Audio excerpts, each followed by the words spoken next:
찬양하겠습니다. 338장입니다.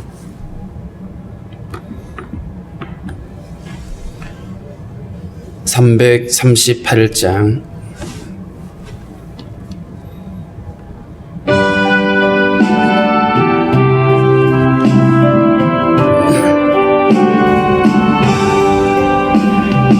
내 주를 가까이 하게 함을 십자가 짐 같은 고생이나 내 일생 소원은 늘 찬송하면서 주께 더 나가기 원합니다. 내 고생하는 건 옛 야곱이 돌베개 베고 잠갔습니다. 꿈에도 소원이 늘 찬송하면서 주께 더 나가기 원합니다. 천성에 가는 길 험하여도 생명길 대나니 은혜로다. 천사 날 부르니 늘 찬송하면서 주께 더 나가기 원합니다. 야곱이 잠 깨어 일어난 후 돌단을 쌓은 것 본받아서 숨질 때 되도록 을 찬송하면서 주께 더 나가기 원합니다.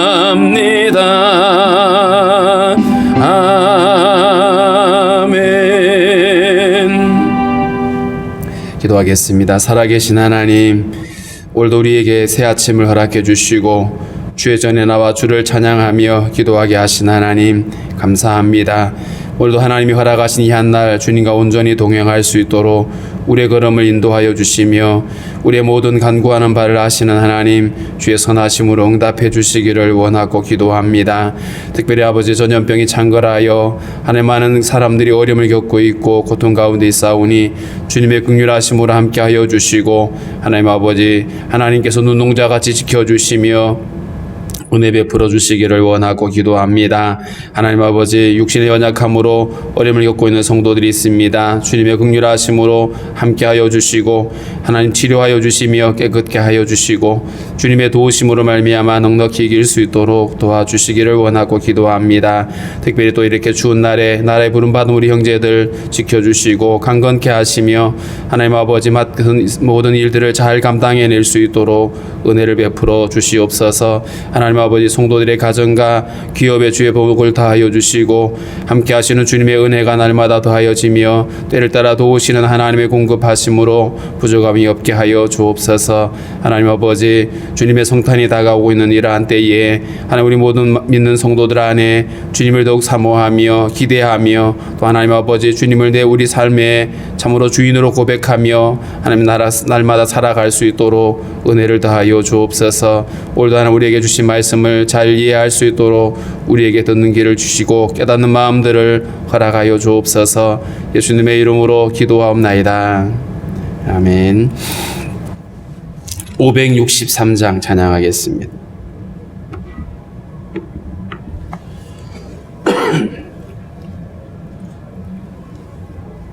563장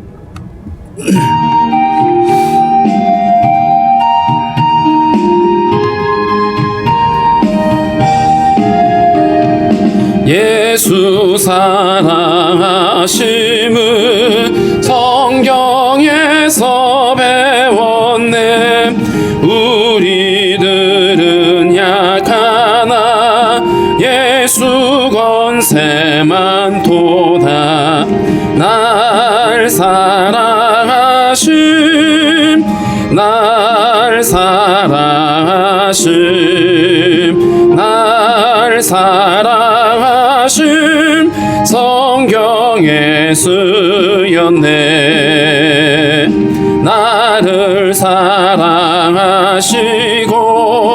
나의 죄를 다시서 하늘 문을 여시고 들어가게 하시네. 날 사랑하심, 날 사랑하심, 날 사랑하심 성경에 쓰였네. 내가 연약할수록 더욱이 여기사 높은 보좌 위에서 낮은 나를 보시네. 날 사랑하심, 날 사랑하심, 날 사랑하심 성경에 쓰였네. 세상 사는 동안에 나와 함께 하시고 세상 떠나가는 날 천국 가게 하소서. 날 사랑하심, 날 사랑하심, 날 사랑하심 성경에 쓰였네. 아멘. 누가복음 2장 41절부터 교독을 하겠습니다. 누가복음 2장 41절부터 교독하겠습니다. 그의 부모가 해마다 6월절이 되면 예루살렘으로 가더니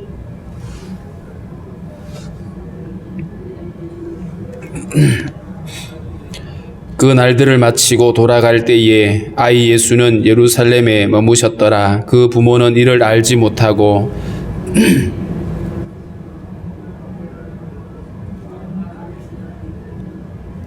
만나지 못함에 찾으면서 예루살렘에 돌아갔더니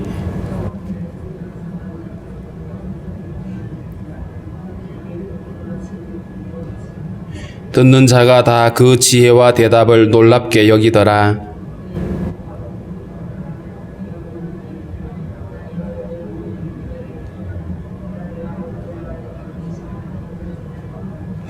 예수께서 이르시되 어찌하여 나를 찾으셨나이까? 내가 내 아버지 집에 있어야 될 줄을 알지 못하셨나이까? 하시니 예수께서 함께 내려가사 나사렛에 이르러 순종하여 받드시더라.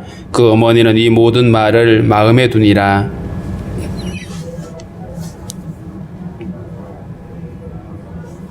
아멘. 아멘. 오늘 이 본문에는 예수님의 소년 시절을 기록해 놓고 있습니다. 다른 복음서에서는 기록되어져 있지 않는데 특별히 누가복음에는 예수님의 어린 시절에 대해서 짧지만 이렇게 기록을 해 놓고 있습니다. 특별히 누가복음의 특징이 사람이 되어 오신 예수님, 하나님의 아들이 사람이 되어 오신 것에 대해서 예수님의 인성적인 측면에서 많이 강조를 하고 있기 때문에 예수님의 이 출생 과정과 또 이 성장 과정을 또 기록해 놓았다라고 볼 수 있습니다. 41절에 보면 그의 부모가 해마다 6월절이 되면 예루살렘으로 가더니 이 유대인들에게는 1년에 3차례 6월절 그리고 77절과 그 다음에 초막절에 성전에 올라가서 제사하는 이런 규정이 있죠. 그런데 사실은 성전이 바로 옆에 있는 것이 아니고 굉장히 멀리 떨어져 있습니다. 이 나사렛에서 예루살렘으로 가는 거리는 여러 날이 걸어서 가야 되는 길이기 때문에 사실은 쉽지 않는 여행길이죠. 그런데도 불구하고 해마다 6월절이 되면 예루살렘으로 가서 제사하는 이런 모습을 보면 이 마리아와 요셉의 가정이 얼마나 경건한 가정이었는지를 짐작해 볼 수가 있습니다.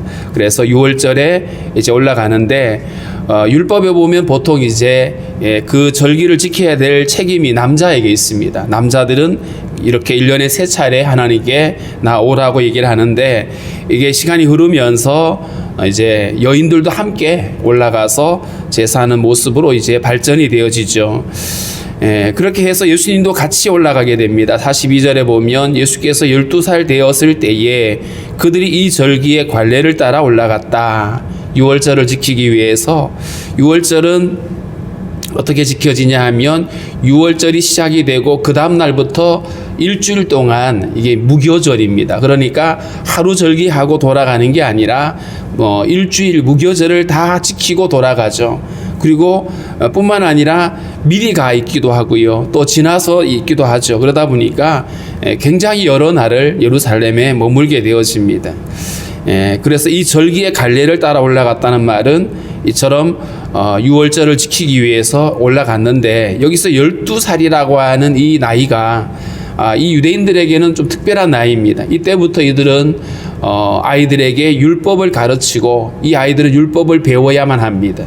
그래서 이 12살 때 율법을 공부해야 될 그 나이에 이제 예수님도 함께 성전에 올라가는데 43절에 보면 그 날들을 마치고 돌아갈 때 이제 6월절이 지나고 무교절이 지난 다음에 이제 집으로 돌아가는 거죠. 자, 집으로 돌아가는데 아이 예수는 예루살렘에 머무셨더라. 이 소년 예수님은 예루살렘에 머무셨어요. 부모님들은 지금 돌아가는데 부모님들에게 말하지 않고 그냥 혼자 예루살렘에 남으셔서 거리를 돌아다니신 게 아니고 예루살렘 성전에 남아서 성전에 있는 그 랍비들하고 율법에 대해서 질문하고 대답하고 하는 이런 일들을 하고 있었다라는 거죠. 여기서 아이 예수는 예루살렘에 머무셨다는 말은 예수님이 자발적으로 일부러 남으신 거예요. 길을 잃어버린 것이 아니고 남아 계신 거고요.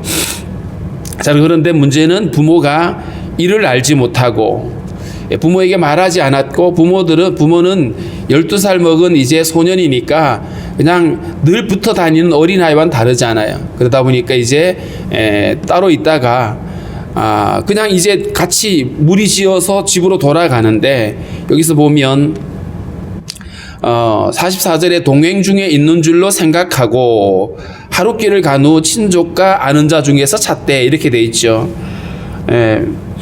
그 먼 거리를 왔다 갔다 하기 때문에 한두 사람이 가는 게 아닙니다. 굉장히 많은 사람들이 모여서 무리지어 가야 되는, 왜냐하면 길도 멀고 도중에 강도를 만날 수도 있기 때문에 그래서 많이 무리지어 가고 있습니다. 더군다나 이렇게 여인들과 또 남자들이 같이 이렇게 움직이다 보면 보통 무리를 따로따로 짓잖아요. 남자들은 남자들끼리 모이고 또 여자들은 여자들끼리 모여 가는데 아마 이 예수님이 평소에도 이렇게 다닐 때에 어머니한테도 있을 수도 있고 아버지한테도 있을 수도 있고 그랬는데 오늘 여기 보면 요셉과 마리아는 그렇게 예수님을 찾지 않았어요. 하루 동안 계속 가는데도 예수를 찾지 않고 당연히 어딘가에 지금 섞여서 같이 가고 있겠거니 하고 생각을 하고 있었던 것이죠.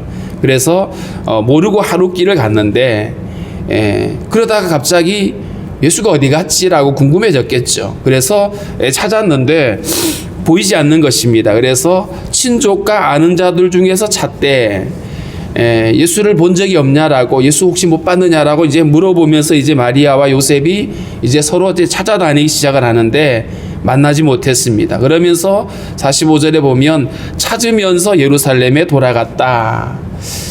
아이를 잃어본 경험이 있으면 아마 이들의 심정이 어땠을지 짐작이 되겠죠.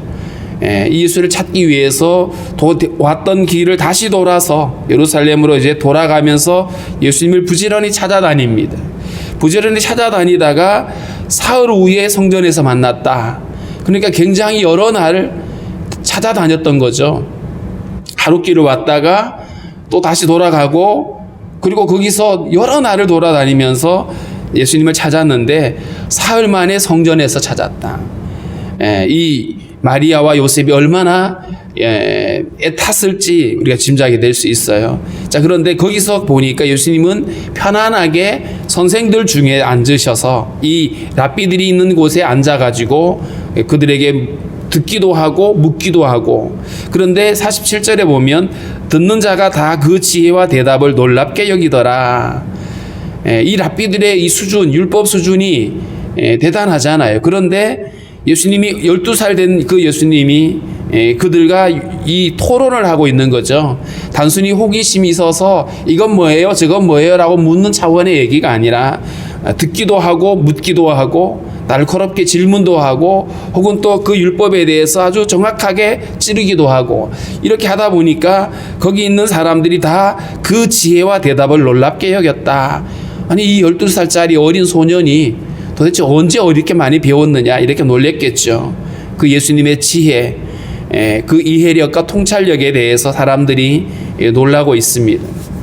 자, 그런데 그 부모가 그렇게 앉아있는 예수를 보고 놀라면서 마리아가 이렇게 말하죠. 아이야, 어찌하여 우리에게 이렇게 하였느냐. 보라, 내 아버지와 내가 근심하여 너를 찾았노라. 그냥 이 교과서 읽듯이 이렇게 말하면 그러면 별로 밋밋하겠지만, 마리아가 그렇게 사흘 동안 열심히 찾아다니다가 마침내 찾았으니까 갑자기 막 화가 났을 것 같아요. 왜 우리한테 말도 안 하고, 우리가 얼마나 그래 찾았는지 아냐고, 얼마나 근심했는지 아느냐라고 이렇게 지금 다그치고 있는 그런 개념이죠. 근데 여기서 나와 내 아버지가 얼마나 너를 찾았는지 아느냐라고 했는데, 이 요셉의 이야기는 더 이상 나오지 않습니다. 아마도 요셉은 예수님이 다 성장하기 전에 죽었을 것 같아요. 그래서 나중에 보면 더 이상 요셉의 얘기는 나오지 않고 마리아와 그리고 그 형제들 얘기만 나오죠. 그렇다면 예수님은 마지로서 아버지가 없는 그 자리를 차지하고 동생들을 돌보면서 어머니에게 순종했다라고 볼 수 있습니다. 그런데 여기서 예수님의 대답을 우리가 주목해 봐야 됩니다. 49절에 예수께서 이르시되 어찌하여 나를 찾으셨나이까? 내가 내 아버지 집에 있어야 될 줄을 알지 못하셨나이까? 이렇게 말했어요. 여기서 예수님이 내 아버지의 집이라고 말했어요. 성경에 가장 먼저 예수님이 내 아버지라고 표현하는 곳이기도 하죠. 뿐만 아니라 이 말이 공식적으로는 예수님이 성경의 첫 말이죠. 기록되어져 있는 말씀 가운데는. 그런데 어찌해서 나를 찾으셨습니까? 내가 내 아버지 집에 있어야 될 줄 알지 못했습니까? 하나님의 집을 내 아버지 집이라고 표현했습니다. 여기서 우리가 알 수 있는 것은 예수님이 당신께서 메시아임을 알고 있다라는 거. 어린 소년이지만 메시아인 것을 알고 있어요. 그리고 하나님과의 관계가 어떠한지도 알고 있는 것이죠. 사람의 몸으로 오셨지만, 마리아의 몸에서 태어났지만, 그러나 하나님의 아들이라고 하는 그 자기 의식에 대한 부분들이 분명했다라는 것이죠. 어린 소년이었지만 바로 왜 이 세상에 왔는지 자기 자신을 아는 거예요. 굉장히 중요한 것이죠. 우리 어린 자녀들도 마찬가지입니다. 우리 어린 자녀들이 그냥 키만 자라고 이렇게 자라는 것이 아니라 이 아이들이 정말 하나님의 백성으로서의 어떤 그런 자기 정체성을 가지고 있어야 되는데 쉽지 않은 이야기죠. 근데 우리 소년 예수님은 자기 의식이 있었던 거죠. 하나님의 아들로서 메시아로서 오셨다는 사실을 알고, 그렇기 때문에 그의 삶이 철저하게 하나님 앞에 순종하는 삶을 살았고 죄와 상관없이 살아갈 수 있었다는 것을 알 수가 있습니다. 그런데 50절에 보면 그 부모가 그가 하신 말씀을 깨닫지 못했다. 예수님은 내 아버지 집이라고 말했는데 부모님은 그때에 이 사실을 깨닫지 못했어요. 분명히 그 성령의 잉태함으로 인해서 특별한 출생을 했지만 그럼에도 매 순간 그것을 기억을 하지 못했고 뿐만 아니라 예수님이 성전에서 내 아버지 집이라고 말한 그 의미를 다 알지 못했던 것이죠. 51절에 예수께서 함께 내려가사 나사렛에 이르러 순종하여 받으시더라. 그러니까 예수님이 아주 철저하게 부모를 섬겼음을 알 수 있습니다. 순종하여 받으셨다. 육신의 부모에게도 순종하고 하늘 아버지에게도 순종해서 그 아버지의 뜻을 온전히 이루셨던 주님의 모습을 우리가 볼 수 있습니다. 그 어머니는 이 모든 말을 마음에 두니라. 마리아는 순간순간 그 예수님과 관련된 여러 가지 이야기들, 앞서 우리가 시므온이 아기 예수를 안고 그러면서 찬양했던 말도 마리아가 마음에 두었다 그랬죠. 그리고 목자들이 와서 경배하면서 천사가 말해준 것들을 전했을 때에도 마리아는 이것을 마음에 두었다라고 기록을 해놓고 있습니다. 아기 예수를 양육하면서 그 예수를 특별하게 바라볼 수밖에 없는 이 마리아의 모습을 우리가 이해할 수 있습니다. 52절에 예수는 지혜와 키가 자라가며 하나님과 사람에게 더욱 사랑스러워 가시더라. 가장 전인격적인 성장을 표현하고 있습니다. 지혜가 자라고 지적인 어떤 성장, 그리고 키가 자라고 육체적인 성장이죠. 그리고 하나님과 사람에게 더욱 사랑스러워 가시더라. 그러니까 하나님에게도 사랑을 받고 그리고 사람들에게도 사랑을 받는 모습인 겁니다. 그래서 이 예수님이 성장하시는 이 과정을 짧지만 이렇게 표현함으로써 예수님은 이 땅에 오신 당신의 목적을 알고 있었고 뿐만 아니라 주님이 그렇게 하나님과 사람 앞에 사랑을 받는, 그리고 부모를 온전히 섬기고 효도하고 있는 이런 예수님의 모습을 볼 수가 있는데요. 오늘 이 예수님의 짧은 이 소년의 모습이지만 예수님은 이 땅에 오신 당신의 목적을 이루기 위해서 철저하게 준비되고 있는 것을 우리가 알 수가 있습니다. 무엇보다도 오늘 이 말씀을 통해서 우리의 자녀들을 위해서 좀 기도했으면 좋을 것 같습니다. 우리 자녀들, 이렇게 아이들 키우다 보면 아이들이 늘 내 안에 있는, 내 품 안에 있는 것 같은데 어느 순간부터 나와 함께 하고 있지 않는 걸 깨닫게 되는 날이 오죠. 우리 자녀들이 그럼에도 불구하고 그냥 전혀 부모와 떨어지는 건 당연하겠지만 떨어지는 것으로 그치지 않고 이 아이들이 하나님 안에서 주 안에서 함께 성장하고 언제나 주님의 거룩한 백성으로 세워져 갈 수 있도록, 그래서 아이들이 지혜가 자라고 키가 자라고 하나님 앞에서 믿음이 자라가고 그리고 사람들에게도 사랑받는, 세상에서도 선한 영향력을 드러내는 이런 우리 자녀들이 될 수 있도록 그렇게 기도했으면 좋겠습니다. 함께 우리 기도하겠습니다.